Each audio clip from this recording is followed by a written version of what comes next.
Good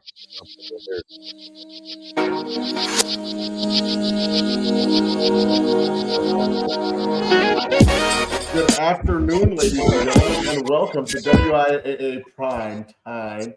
Your Tuesday afternoon opportunity is to listen to conversations about high school athletics in the state of Washington, and graciously being here on most Tuesdays, actually both of us graciously being here, but Mick Hoffman, the executive director of the Washington Interscholastic Activities Association, and we know his schedule is so busy. And Mick, thank you very much for being here. Yep. Welcome back. Happy Tuesday. Yeah, it's great to be back. This is a good time. You know, we are at the historic Columbia City Theater, and we are here. Obviously, it's always a very, very busy time on your community radio station, our community radio station, Rainier Avenue Radio.world. And we are telling the stories of our kids. Friday night, we have football, high school football from Memorial Stadium at 5 o'clock. The O'Day Fighting Irish will be taking on the Rainier Beach Vikings in a Metro League tilt. Rainier Beach, always one of the high-flying offenses and defenses of Coach Corey Sampson. Tremendous athletes on full display, taking on one of the top teams in the state of Washington, the O'Day Fighting Irish. Looking forward to seeing what Monty Kohler and his team is ready to put together and how they will attack Rainier Beach. And you can see it here live on our radio program and our broadcast in full color with yours truly at the microphone on the Friday night game, the early Friday game. And then, of course, at 7 o'clock, the North End, one of the North End battles, the Lincoln Leaks taking on the Ballard Beavers, another exciting Metro League contest. Lincoln was a powerhouse last year, and they really played very well and have been putting their team together since the school got back together. It's great to have Lincoln High School back in Seattle. I've talked to a number of different alumni from Lincoln who are so excited to have their football program and high school back up in order. And then obviously Ballard, you know what they come to bring. Obviously a very, very physical football program, a well-coached football program. Should be two exciting games on Friday night. Grab yourself a big glass of lemonade, sit and listen to the Mariners in the background and watch a little high school football. Mick, welcome back, and thank you so much for being here. Yeah, great. It's great to be here. Love talking about the topics we talk about in high school athletics in general. What would be more fun? And as I'm listening to you talk about Lincoln High School, you think about how many entities are out there that could go away for decades, come back, and then people feel connected and maybe don't even know anybody within the walls of that facility, but there's something, that's interpersonal, something emotional connection to the school. So I think that's what makes what we get to talk about so much fun and so special. Have you had a chance to speak to some of the Lincoln alumni and whose excitement when you go to the games? I mean, I had an opportunity to call the games at Memorial Stadium, and I've talked to some of the alumni, Mick, and they are really so excited. They're coming to the games and reliving old memories. I have to admit, I have not been to any of their games yet. But I had the opportunity to talk to a couple of them with the realignment of the Metro. They came to us to air their concerns regarding what was going on with the realignment in their league. But again, I have no issue with people advocating for what they feel because it tells me they care about what they're doing, right? And at the center of it are our students. And so, so the opportunity I had wasn't the one that I looked for, but there's definitely great passion around that school.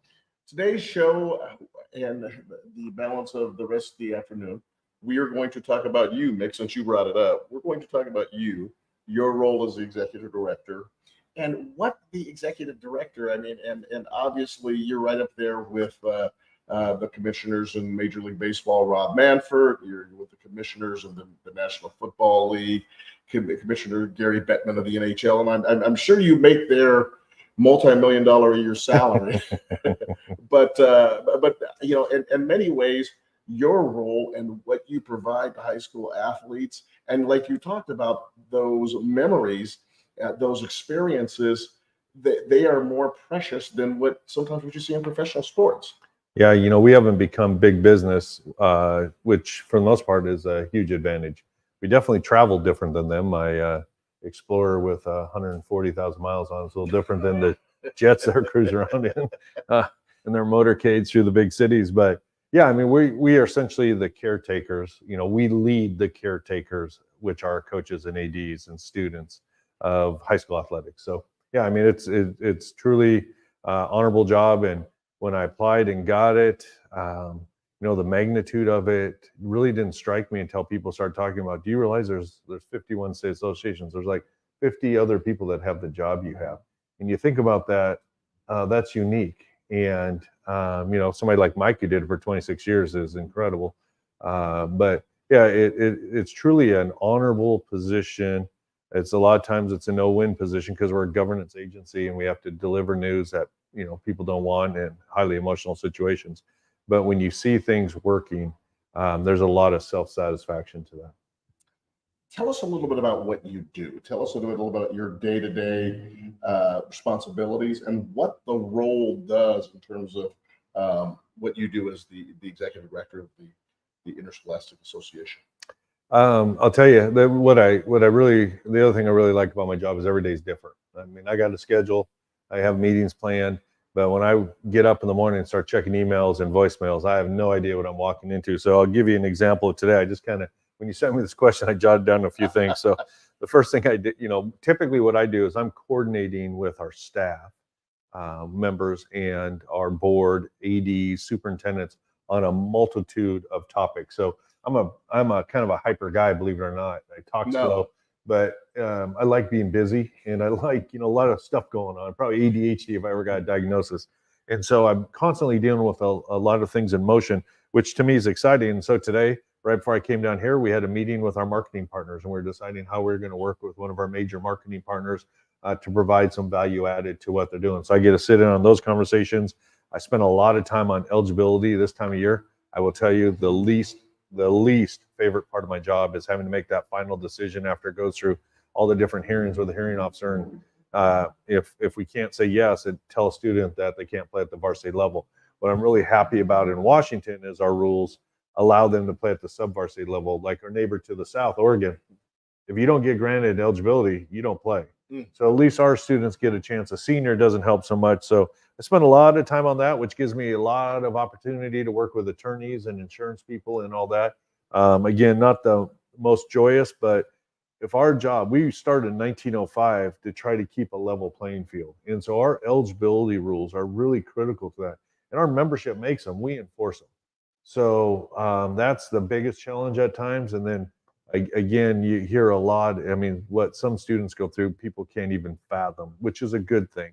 But when you hear that, like you really want to find a way to make that work for them. And sometimes we make decisions people don't understand. But that's part of it. We spend a lot of times on state championship sites, whether it's cross country. I know Justin's in a meeting right now or early tomorrow morning, I guess, talking about cross country. In a week, we're headed out to walk UW for football. So we spend a lot of time. We're going through the bid process, getting communities to bid to host the events, try to enhance the experience for our students. Got a board meeting coming up, so we're doing a lot of planning for that, pulling together documents. And then, we own our facility, so there's a lot of work to do just in the facility. So my job is to make sure all that's happening and it's taken care of and staying on top of it. So a lot of moving parts, which for me is good. If I was very concrete, sequential, it would probably be a maddening job. But and then tomorrow I might walk in and, a week ago Friday, I had the governor's office, OSBI, calling me about a decision we had to make on a situation on the east side. And I'm explaining to them and negotiating with them and trying to find a way to make it work. And we were able to do that. So, every day is very, very different. I mean, we're essentially running a $5 million business with 200,000 customers that are our students. So it's fun. I mean, it is definitely not boring. Only 50 positions like this across the country, more exclusive than the United States Senate. Has anyone ever told you that? Yeah, no, I've never looked at it that way. And then also the type of challenges. Obviously, you report to a board of directors, and they probably, we can make the assumption, and you'll share with us the types of priorities and objectives that they probably work with you on. What are your priorities and objectives and how those get set with your board? Yeah, so we did a strategic planning process a year and a half ago. And so we have 4 of them, essentially. One is around DEI, so making sure that all our paperwork, we talk about all students. So we use that. I mean, if that's what's in there, then we're going to walk our talk. And so that's why the transgender issue, socioeconomic impact for classification. Like a lot of people don't like that because it doesn't benefit them or they have their own personal beliefs. But right now, our board has said all students. So all students are all students, and that's in our DEI work. We just launched a really cool program called Strides, strategically thinking regarding inclusiveness, diversity, and equity, where a school focuses on a demographic to increase participation. Maybe they're underrepresented. It can be any demographic they want. It could be gender, it could be cognitive delayed around unified sports and Special Olympics. It could be ethnicity, it could be language. What doesn't matter to us. Like, just find a way to get more students involved, what we're offering. So, my goal is to live that mission and find a way. And then part of that is a big part of our job is interpreting and applying the rules. And so with that, with the backdrop of fairness and equity, that's how we do it. So we want to make sure whether you're in an urban setting or a rural setting, whether you're a 1B school or a 4A school, you're going to have a similar experience wherever we can control it from, making sure you have quality officials, quality coaches, your state venues are there, rules are applied equally as made by the membership. So that for me is my major focus. I was told by board members, that's why I got the job, was that talking about, we're putting students first. I mean, we're a student run. I mean, that's why we're here. So as an educator, I mean, how do you do it? Like, we're not a big business, right? But we do run a business, and that's the other side, is we have to make sure as a nonprofit 501c3, a lot of people think we're a state agency. We're a nonprofit 501c3. So we have to make enough to pay our bills, right? We don't have to turn a profit. So anything as we increase revenues, then we increase expenses as far as going to UW for football, launching a Stride initiative and sending banners out. And so, it's a $5 million budget. So it's not a huge business, but it's a business. And so we have to make sure that I answer to the board for finances as well. So those are two of the kind of the major focuses, and those came out of our strategic priorities. Healthy cultures. We've talked a lot about sportsmanship. How do we do that? And so some programming we're developing. So it gives us a focus as a staff of what to spend our time on. And it's interesting, right? Because people, when you talk about finances, would automatically assume that the WIAA in their budget receives money from the ticket sales. Excuse me. And the tickets to the state events you guys get, but like to the regular basketball games within the district, that money is shared by the schools in the district. Yeah. So it's not like the ticket sales are this driving factor, and it's not like, and thank goodness, Mick, that our high school kids and families. I still think that I remember it was $6 for me to go to a game, and that was a long time ago. And it's still relatively, $5 to $6, and the kid can go to a game, and maybe it's a little bit more for the adults. But the bottom line issue is that it's a relatively priced event that people can take their families to. Yeah, exactly. It's one of the few things left. It's cheaper than going to a movie, right? And you might get 2-3 games depending on if you want to watch some varsity. Come to a state tournament, you could be there all day for a lot of our events for one ticket. They're a little bit more, $10-12.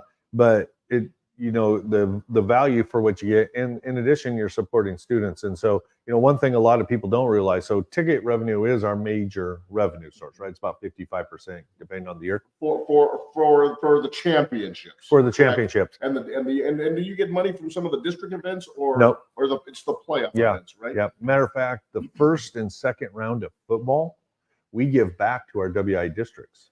So we don't even take that. They're responsible for the expenses. That's about $500,000 a year that should be coming into the state association. We just give straight back. They host them, and then they can help defray some of their travel costs and things related to that for teams that play in the state playoffs. So that's how we do a revenue share directly with our buildings. But yeah, we just get the state events, and we don't charge for golf, or there's a lot of events we don't charge for. So, but again, being a nonprofit, we don't have to shareholders, right? We just have to pay the bills, and so that's what we stay focused on. The high school athletics involve a diverse range of sports, as you know. And we just saw that this past weekend. I mean, there's golf going on right now. There's volleyball going on right now. For those that love football, and in the state of Washington, people show up for football games on Friday night. It's such a great way to bring a community together. How do you ensure that each one of these sports is treated equally? Yeah, you have to be intentional. And we talk about that a lot in our office. I mean, it's no different than building the culture of a staff or an association. Culture is going to develop, but you have to be intentional. So in ours, with our focus on equity and fairness, we have to be intentional. So when I left this to come down here today, we had 5 staff members meeting, reviewing all the Player of the Week applications. And we track, right, where those students come from, what sports, the makeup of those students, to make sure we're not doing all football, all girls soccer, all large school. Like, we're being intentional. Not that it's going to be a trophy for everybody. They have to be, but when you get the top 20 Player of the Week candidates, there's some phenomenal, outstanding performances. So we want to make sure we're intentional in how we select that and represent, that honor. And so we do that with our state championships. So we talk through, like, we could have went to UW or Lumen years ago and told the small schools you can't play there. We did that years ago in baseball, and people didn't like that. And so we want to make sure that when you look at our basketball, the nicest arena we play in is Spokane Arena. That's B basketball. So we run a majority of tournaments on the east side, which is about 30% of our population. And so we're very intentional in making sure that we're looking left, right, and up and down, that everybody feels included. We're trying to get out to their meetings. And then the other thing is that we've changed in the office in the last few years is our staff is going out and listening more, right? We're not just going to work. There's so much work to do. You could bury it and just be done, but we're making the time to be able to go out. So we found some efficiencies, but go out and listen in district meetings, in league meetings, from some of our affinity groups, tell us what's going on, what do you need? So then we can be responsive to that. That's, I think, the best way. You got to know the needs or where you're missing, and then you go find a solution. In a Regions Digest version, what are you hearing? People really enjoy interacting with our staff. And so that's great. That tells me that we're doing a good job hiring. We've had a ton of turnover since I've been there. Might be a reflection on me. I don't know. But we've had, and we've lost some really good people. And we've hired some all-stars, right? And so we continue to get really high candidates that go out. So the feedback we're hearing from the group is that we're responsive, we're taking care of things, we're being progressive, and we're pushing some initiatives that are being impactful in a positive way. Again, we're going to have our naysayers who don't get what they want. And with 400 high schools and 200,000 students, we know we're not going to satisfy anyone, but we're going to find out why they're not satisfied and see if there's something we can do. Sometimes we just have to apologize that we can't meet their requests. He is Mick Hoffman. He is the executive director of the Washington Interscholastic Activities Association. I am Juan Cotto. I am a radio personality.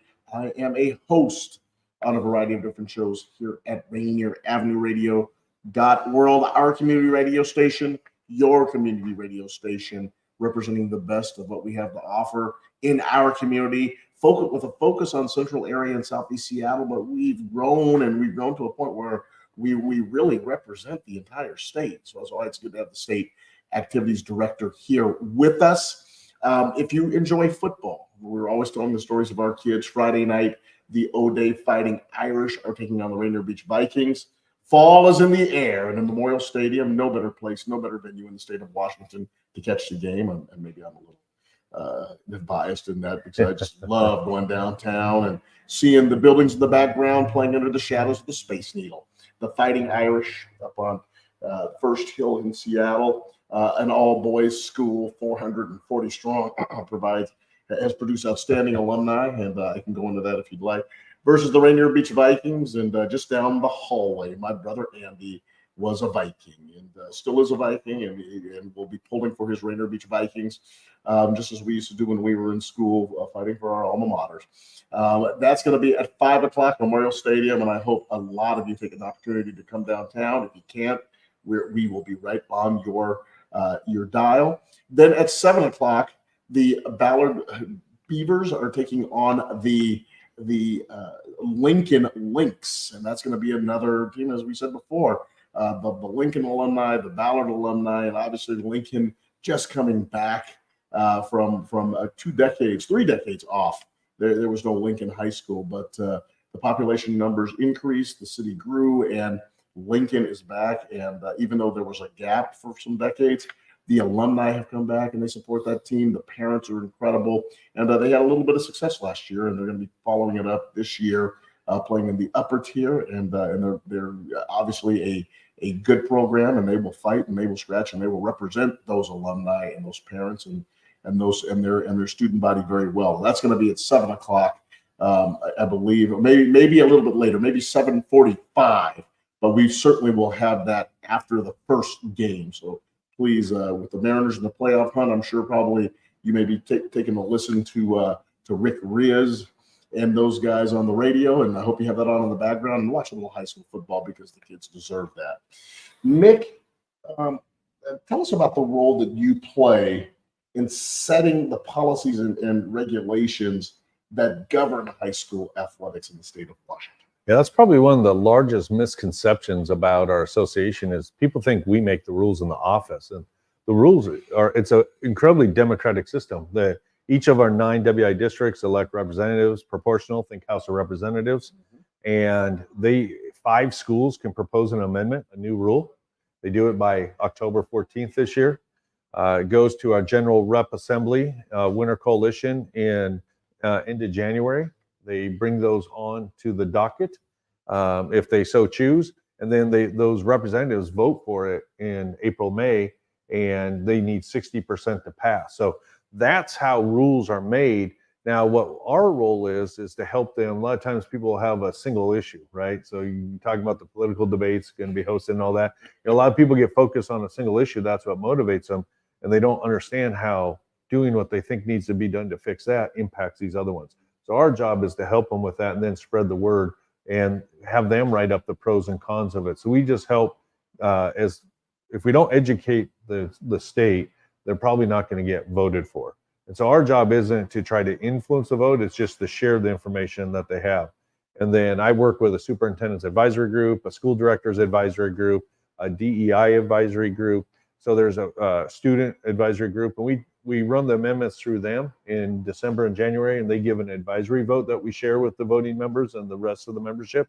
And then they make the rules. And so a couple significant ones that have happened recently is we're after this year, we're going to go from 9 geographical districts to 6. So the east side is going to come down to 2 geographical districts. That's important because that's how our board makeup is in the voting process I just spoke to. They'll all be between 64 and 80 schools at that rate. It'll be a mix of classification. So we think it's an improvement. Again, that came from a committee that met for 7 years. We had to push really hard at the end, like, let's make a decision if we're going to do any changes. And they came forward with this and went to the membership. The membership voted in. So now we help the membership restructure. Classification was a significant change. It actually was when I was on the board started. And we brought in a socioeconomic factor. I'm a Hudson's Bay, Fort Vancouver guy. And it's not that kids in poverty can't compete. It's just the challenges and a lot of the barriers they face creates a lot of transition in the schools, and they end up not staying somewhere or not having the same opportunities. And so it's harder for them to compete against a school that has more consistency.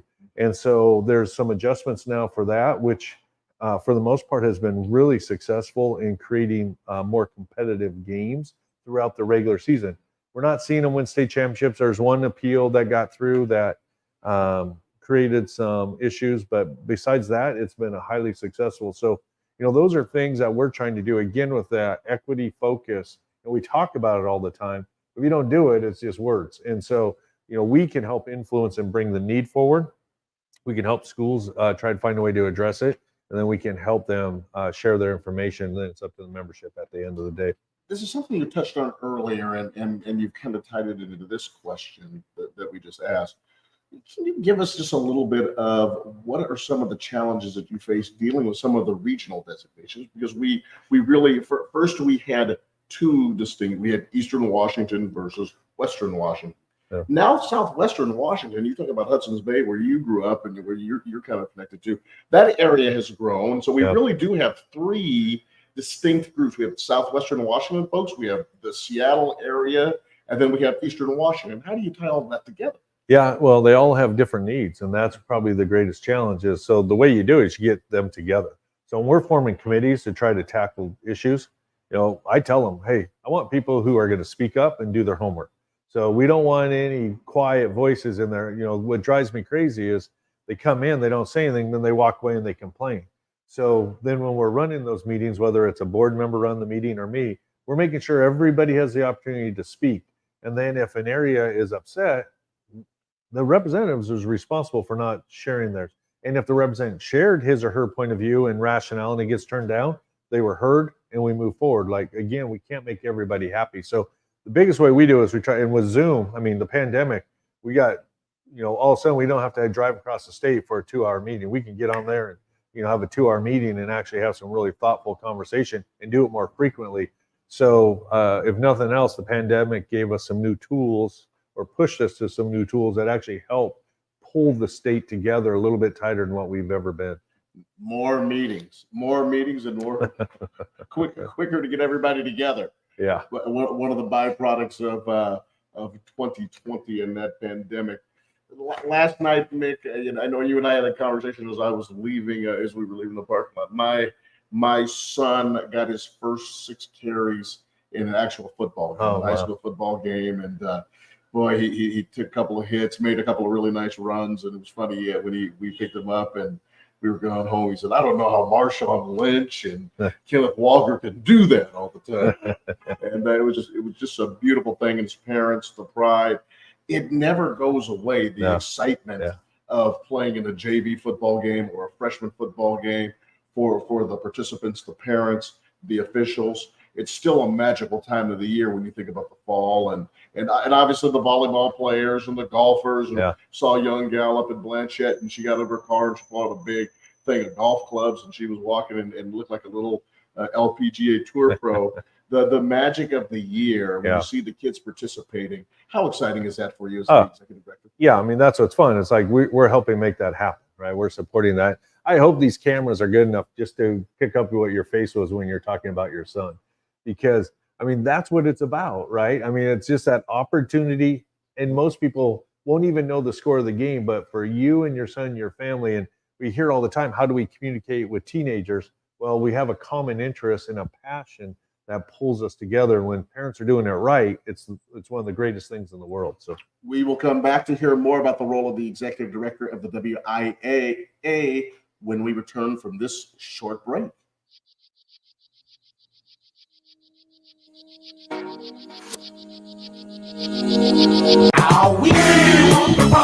This is Paul Pearson, host of Star Time. And when I'm not busy tearing the roof off the suckers, I'm listening to Rainier Avenue Radio.world.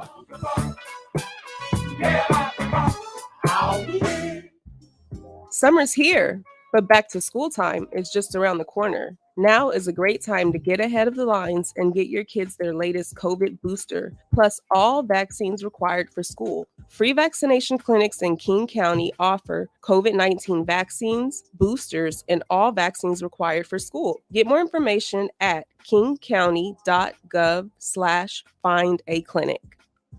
Join Rainier Avenue Radio from 5 to midnight for Sunday evening sound sessions.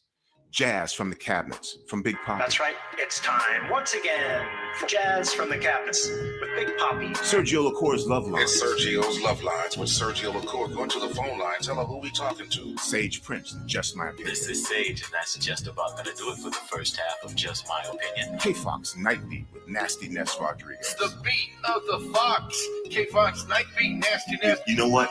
You're going to listen from 5 to midnight. Just turn it on and don't stop. DJ Alibaba. The Underground Surround Sound Star Time with Paul Pearson. Thanks for tuning in. My name is Paul Pearson. Sunday evening sound Star sessions on Rainier Avenue Radio.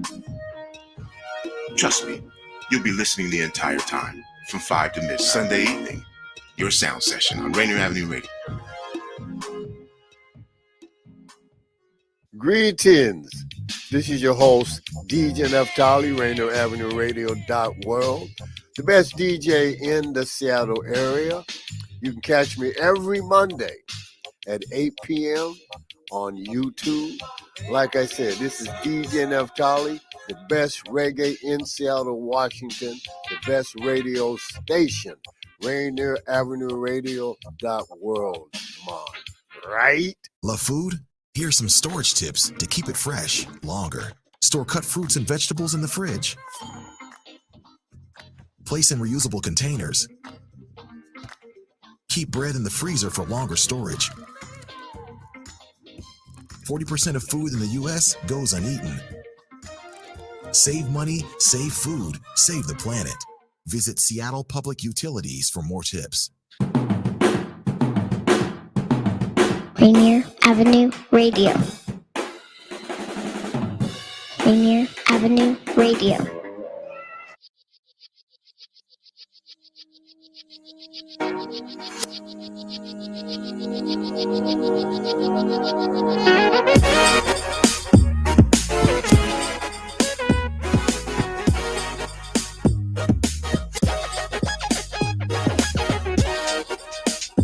Welcome back to WIAA Primetime on our community radio station, your community radio station, Rainier Avenue Radio.world. I have Mick Hoffman sitting with me at the historic Columbia City Theater, where we do this every Tuesday. We talk about high school sports in the state of Washington, and we talk about our kids, we talk about our administrators, and we talk about our officials and the ways that we can work to, number one, promote what they do and hopefully help them do it better. And also, so if there's a chance for you to be involved, you'll learn more about what you can do to support our youth in high school athletics. And if you like to listen to high school athletics, if you love that type of action, Friday night's a big night for you here on Rainier Avenue Radio. The O'Day Fighting Irish and the Rainier Beach Vikings are hooking up in their annual regular season tilt, two of the Seattle powerhouses. Anytime Rainier Beach and O'Day get together, and I don't care what sport it is, it's always going to be a battle, and Friday night football will have no exception. Coach Sampson and Kohler, they will lead two extremely talented teams out there in the field, and we will see what they will come out and do. If you cannot go to the game, and we know some of the people down here in Southeast Seattle, they don't get a chance to go downtown and get a chance to watch some of this action. Hey, we will have it live right on your phone, right on your computer, right on your TV set if you project it up there. 5 o'clock, the O'Day Irish are taking on the Vikings. 7:45, I believe, but just about a half hour after the O'Day Rainier Beach game gets over, the Ballard Beavers and the erstwhile Lincoln Lynx, Lincoln back from their couple of decades out of existence. There was no Lincoln High School, but they came back. Their alumni have come back with them, and it's so exciting to see. And obviously, when Lincoln plays Ballard, there's a lot of historical context there. A lot of alumni, a lot of people will be getting into that. So we're really excited to hear that broadcast on Friday night at 7:45. Mick, we will go ahead and go on to some questions around high school athletics. And we've been talking about the role of the executive director and the role that the executive director has in terms of participating with folks all throughout the state of Washington to coordinate athletics, and really more asking about Mick about his position. And high school athletics often require coordination with various stakeholders. I know that you and I have talked about that over the last year and a half. There are coaches, there are schools, there are school administrators, there are principals, there are athletic directors, there are parents, and there are students. How do you facilitate effective communication with all these groups? Yeah, we're really lucky in that we have a phenomenal communications team of two, essentially. Andy Knapp and Casey Johnson, who leads communications for us. Casey just became a father for the second time this last weekend, so he's off for a while. But congratulations. Yeah, Ryan Potter, welcome in. And so with that, when I first came to the job, my previous experience in Vancouver schools, they were very intentional with their communication. So I went to Casey and I said, what's our strategic plan for communication? And he shared with me that that he has some ideas of how we could streamline that. So we went for it, and we use one thing we developed, we call 2-minute drill. And so if there's something really pertinent that needs to get out, one of us will get on there, we shoot a video of it. It has to be 2 minutes or less, has to be pointed and direct, and we put it out there and we send it out to everybody. We put it on our website. We put it on our app. Andy Knapp's work with our app. We have over 70,000 followers on our app. We have more than a lot of colleges. University of Virginia, we passed them at about 60,000. So, wow. Yeah, and so we have a lot of followers on Facebook and everything else. So, so they've developed that between Casey and Andy. We have a lot of affinity groups that we meet with, or I meet with primarily on a regular basis. And then we make ourselves available to the membership. The other thing we did start during COVID, we call it WI Wednesdays. And we jump on a call the Wednesday after a board meeting, and we hit the critical board action that came up, and then any other hot topics. So our membership is aware of what's going on. They get an explanation, and then they can ask questions. And so it's a Q&A with our membership and we record it. And so if they're in a classroom at that time, they're able to get back on and get the information. So that's when you ask, what are we hearing from the membership? They really appreciate the communication. I'm indebted to Andy Knapp and Casey Johnson for their efforts on that. Seems to me that when we talk about it during the pandemic, but I think this was something that was just happening naturally over time. The use of technology, and it seems like for organizations that don't have the largest budgets, right? The WIAA has been able to really benefit from the use of technology, such as Zoom and opportunities to record video information and send it out to members. That's really cool. Yeah, I mean, and the price of that stuff keeps coming down, and so we just had to learn how to use it. Like I said, Casey and Andy, they jump on that, and we have other tech-savvy members, but that's their role, is the marketing and communication piece. So yeah, for us, it's been very helpful. And then we've developed, we just launched a new website that Andy and Casey engineered for us. And so that's out there, which is actually mobile responsive. And so you can see it on your phone. What a concept. And so we'll be able to get a lot more and a lot better information out to people in a timely manner. One of the first projects we took on was getting control of our scores and schedules.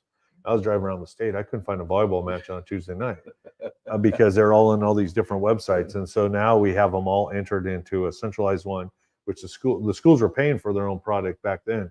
We got a contract with Arbiter, and they provide that for us. And then all those schedules feed directly into all our technology. So you want to see a score, you go to WI Live on the app, and you can pick up every score Friday night. So Mick Hoffman, the executive director of the Washington Interscholastic Activities Association. And that's one of the unique things that technology obviously allows us to do. Has this brought, I would make the assumption, this has brought the state closer. And you touched on it a little bit earlier, but this really does give us an opportunity to bring more people, more conversation, and more thoughts and ideas together. Yeah, I think people feel far more connected with our staff, which then allows us to hear from a lot more. And I hear this from the existing staff. Like Andy Barnes on Monday, he said, I got 174 emails today. When you think about answering 100, that's not spam. Like, to try to get back to people within a day is always our goal.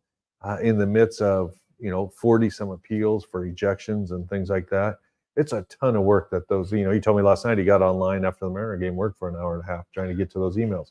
That's not sustainable for us. But right now, they're willing to put in the work because they're seeing the direct benefit in how the ADs, because they know each other, right? Like, how do you build trust? Well, you got to communicate, right? Until you communicate, you can't build trust. And so we have to be, over communicate with people, not spamming them, but just being available to them and getting back to them. And so that's really been our focus the last few years. And Mick, this is community public radio. No question about it. Mick Hoffman and Juan Cotto on your radio station, Rainier Avenue Radio.world. If you see an earplug fall out of our ears every once in a while, we just continue to work through it. And for Andy to go back to work last night after that Mariners game, I was so frustrated. I stayed up a little longer too, let me tell you. Mick, the high school athletics, and we've talked about this so much. They play such a significant role in the lives of student athletes, even parents, and even educators and faculty members. How do you ensure that the value of sportsmanship, fair play, and the ethical nature that we've discussed many times together are upheld through the state's sports programs? Yeah, well, that's where we're not, conceding on the rules. We think the rules are fair. If people don't think the rules are fair, a majority of the membership, they can change them themselves. but we're not going to concede, and we're not going to allow people anywhere to act in a way that's harmful to others. And so for that, we're not going to apologize. We've put in some programming. We've talked about the contest interruption. I was on a call today. We have a group, affinity group, BIPOC ADs, where we're trying to help develop leadership in the BIPOC community. Albertus Brooks Jr., formerly of Seattle Public Schools, is doing a phenomenal job leading that group. And so I sat in with them today on their Zoom meeting. And one of the ADs, Melton Jefferson, said, man, it was so frustrating. They had to stop our football game, bring the coaches out, the captains out, and talk because the language that was being used on the field. He said, but then I thought about it, how thankful I am that there's something there. And that's something we just implemented a couple of years ago. So we've implemented that. We've implemented a reporting system that if people in the stands or anywhere else hear it, and we're dealing with it, and we're making the schools deal with it. We're not going to take an excuse. Like, they got to deal with it. Maybe not to the satisfaction of everybody. We have limitations on our authority in that one, but at least to investigate and have to take actions moving forward. And if there's any violations, which we've improved our supervision language this year. And then we're having the pregame meetings where we cover emergency action plans with the officials, coaches, and game management, and then also sportsmanship expectations. So, I use the word intentional a lot because I believe that's the only way you get things done is, we talk about, learning lessons, sports teach character. Well, they can, but typically what that means is something happens and we champion that around some character topic, but really it just happened to happen. If we're going to be really good at teaching character through sports, we have to be consistent and intentional in how we go about governing and coaching it. And so that's what we're focusing on with these tools, is that there's a box of expectations. We'll give you some latitude. Kids are going to make mistakes, right? That's part of the learning process. And then as adults, we hold ourselves and them accountable in a fair and equitable way. So, that's really what we're trying to do to combat it. It's not easy. Explain the situation at the game, and I'm sure you don't know all the details, but in a situation where that type of language, that type of behavior, which is acceptable at any level and in any place in the state of athletics or in Washington State, who makes the determination to bring the coaches together? Is that the officials themselves who do that? Yeah, because they're typically the one. And now if a coach hears it or knows of it or it gets reported to him or her, then our expectation is, what we're telling them is, tell the officials. Then the officials stop the game and say, hey, I was told this is going on. I haven't heard it myself. What do you hear? And you get the students involved, right? Because again, we can't necessarily go back and take back the, whatever the behavior was, but we can stop it. And if it was a severe behavior, then hopefully we can deal with it in real time. And if we can't stop it, then the contest is over, game over. So I don't care if it's first quarter, third quarter, first set, third set. If it's not a safe environment for kids to be in, then we're not going to offer the environment. So that really puts real incentive on the coaches to kind of pull the emotions, pull the behavior together. Yeah, we got to quit making excuses for really bad behavior. We can make a mistake, we can understand why we did it, but then we got to fix it. And if we can't fix it, like, we all make mistakes. This is an education process, right? I mean, you talk about inventors. Thomas Edison talked about how many thousands of failed experiments he had before the light bulb turned on, right? It's education is mistakes, but there's certain lines you can't cross. But more importantly, even if you cross one of those, then let's just deal with that. There's appropriate penalties, and then let's get that person back on track with the rest of the crew. That's what we can do in a team and sports setting. So he is Mick Hoffman. He is the executive director of the Washington Interscholastic Activities Association. And you are on Rainier Avenue Radio.world, our community radio station, your community radio station. Mick, we've talked about this as well before, and you've touched on it in some of the other comments. Safety, keeping our athletes safe, which is why parents put them in sports. With the increasing emphasis on the safety of our student athletes, can you discuss safety measures and protocols that you oversee to protect participants in high school athletics? And I guess while we're at it, I'm sure we'll talk more about this. Let's talk about the physical aspect of it first. Mm-hmm. Yeah, I mean, we have coaches' requirements. They need to be trained on concussion. And we have state law. Washington was the first state to have the LICED law about if there's a suspected head injury, that you don't return until a qualified medical person looks at it. It's like that simple. And Dr. Herring, who is very prominent in that, he sits on our sports medicine advisory committee. So we are incredibly fortunate in Washington that Dr. Herring, Dr. Dresner, Dr. Anderson, I mean, we have UW, Seattle Children's Hospital, right? They come in and advise us on these things. The pre-contest practices. You know, we took a bunch of grief a week ago over not waiving the number because of a fire issue. Well, if you know, the intent of the rule is the health and safety. That's still more important than playing the game. And those are the doctors that advise us. It's not Mick Hoffman sitting in his office guessing, well, you should do 8 practices, 6 practices.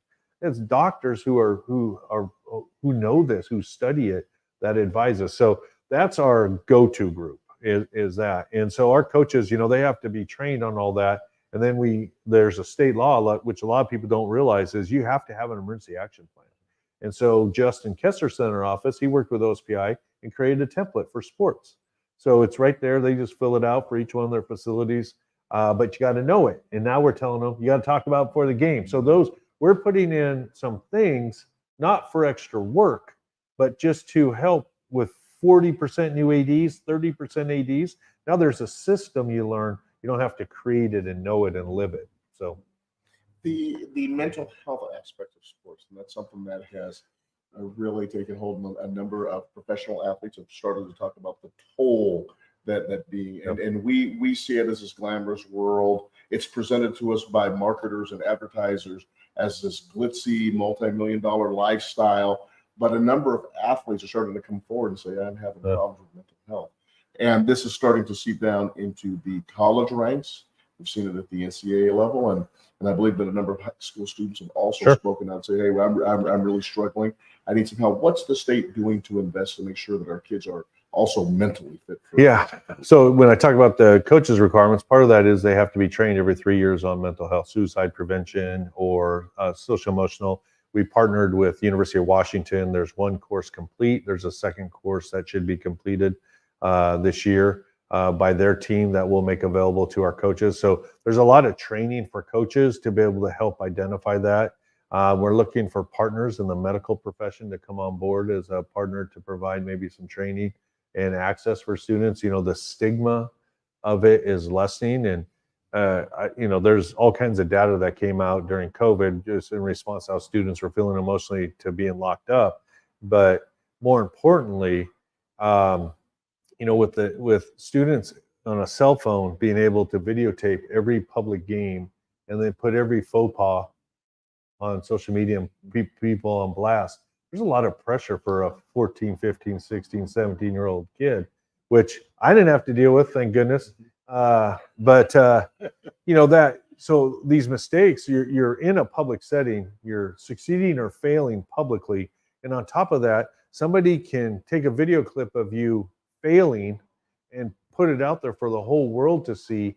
And you think about most of what is out there is at the expense of others. And so there's some internal pressure for students, even if it's subconscious, in addition to just being good enough and, you know, worrying about scholarship and everything else. So it's tough. So yeah, so we're trying, and matter of fact, we're going to bring an amendment forward to double that to 2 hours of training every 3 years for our coaches to keep them with UW, continuing to develop their program. It's a great partnership.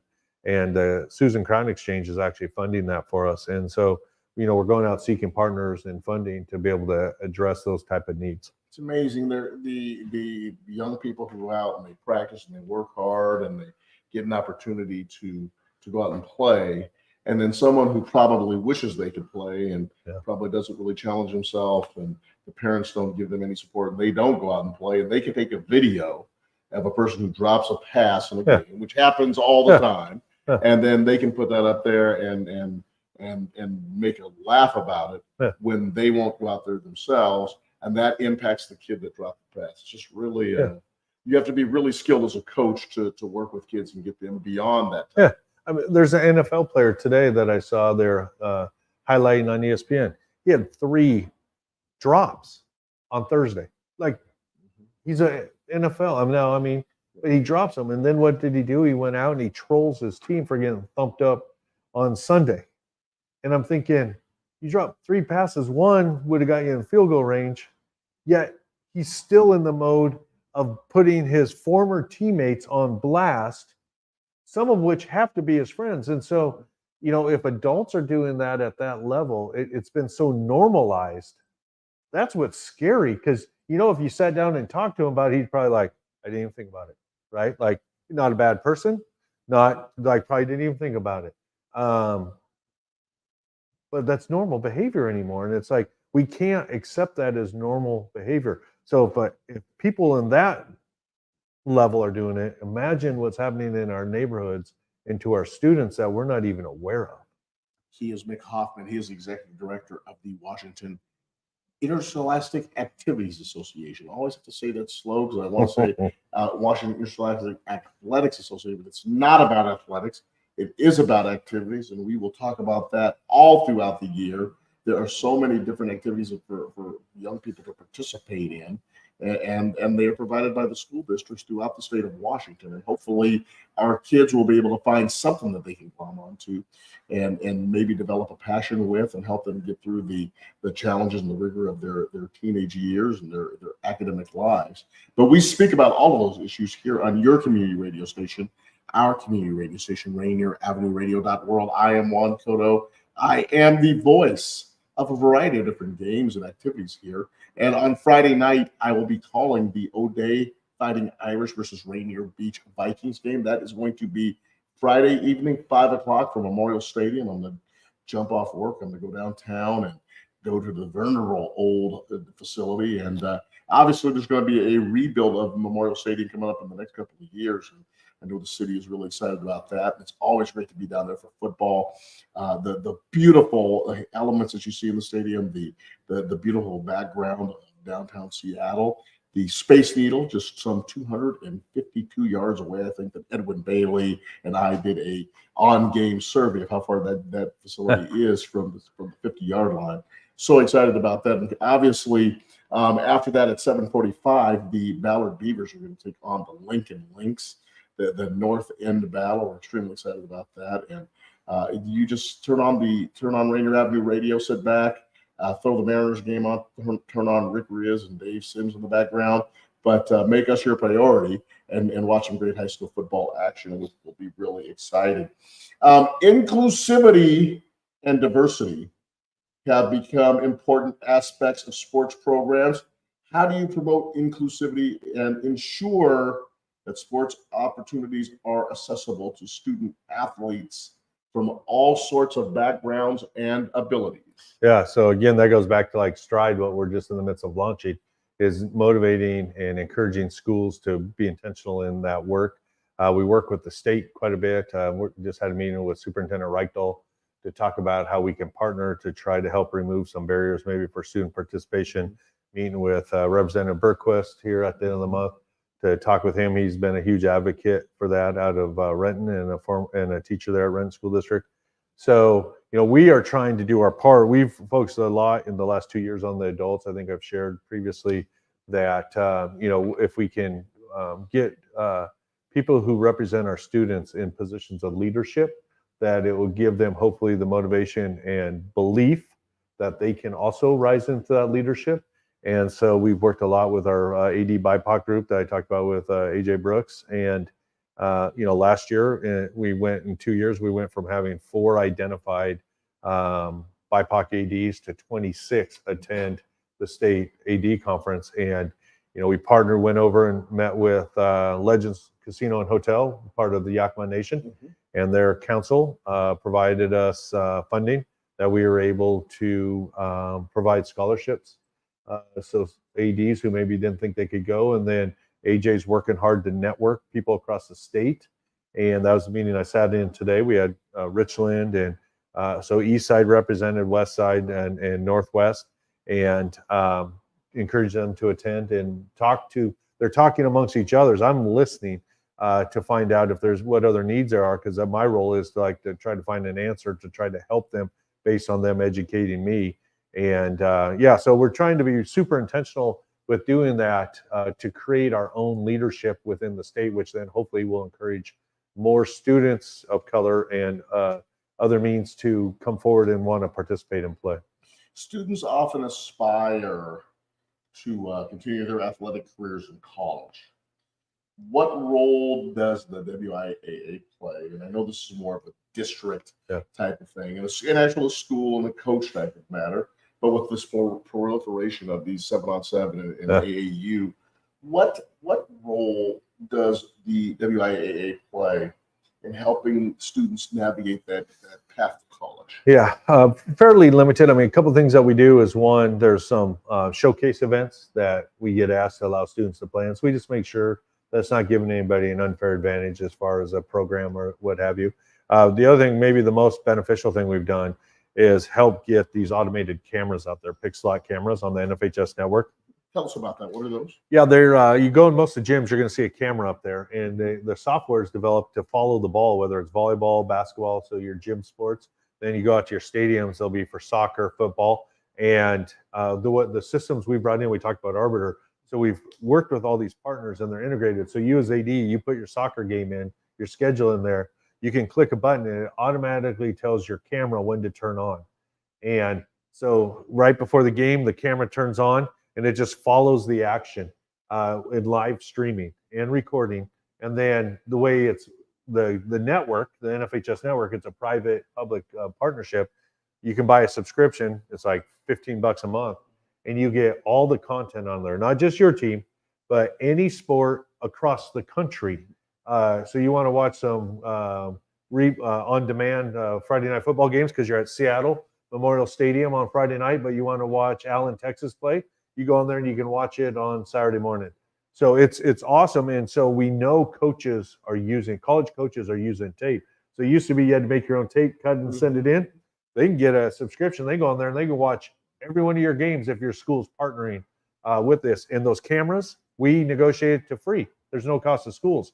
And there's a revenue share, so there's a revenue generation. So when we're going out getting our partners, whether it's GoFan for ticketing, the Pixlot Network, so one, it's free to schools, and it's a revenue generator for schools if they want to do that. Because as school people, we normally don't think about generating revenue. We talk about cutting, controlling costs. We're some schools. But so we've done some of that, and we hope that by being available to anybody in the world to watch those games on the NFHS network, it's there, and you don't have to set up a videotape. None, it's just done for you. So, and just briefly, give us your vision. This is year number 5 for you, correct? Mm-hmm. Give us your vision, where you're going, and how do you feel that we are progressing with your leadership and with the support that you're getting from people throughout the state to promote high school athletics, including Rainier Avenue Radio. Yeah. I don't like talking about myself, but I feel good about where we're at. I feel like, my goal coming in was to serve people. Like, that's my job, and to make things better and to get more students participating. And we've been laser focused on providing a way to get opportunities to help schools raise funds so they don't have to cut programs. Going out advocating for the investment in education base, not the expense, so they can pass levies and bonds to highlight the benefits of it, to make people feel like they're a part of a team statewide. That's not easy to do. It's a slow process. But we're knocking it out, and I'm telling you that we wouldn't be where we're at if we didn't have the staff we've had, and we're continuing to add into the office. They believe in what we're doing. They believe every kid deserves the same opportunity. And I know that's a mantra you hear all the time, but I would challenge people to come in and find where we're not doing that, at least attempting. We may not be hitting our goals yet. So we have about 200,000 participants. My goal by the time I'm done is we have 300,000 participants, because we know the benefit of the investment in education based. Mick, thank you as always so much for your time. Thanks so much for your forthright answers. Thanks so much for your ability to come in and share your vision with us every Tuesday. Juan, Cotto, and Mick Hoffman on your community radio station, Rainier Avenue Radio.world. We will see you next week, or we'll see you the week after. I think Mick's going to be out of town, but I'm sure we'll have one of our other episodes on. So we'll see you live in a couple of weeks. And please enjoy high school sports and just enjoy life. We will catch up with you in a couple of weeks.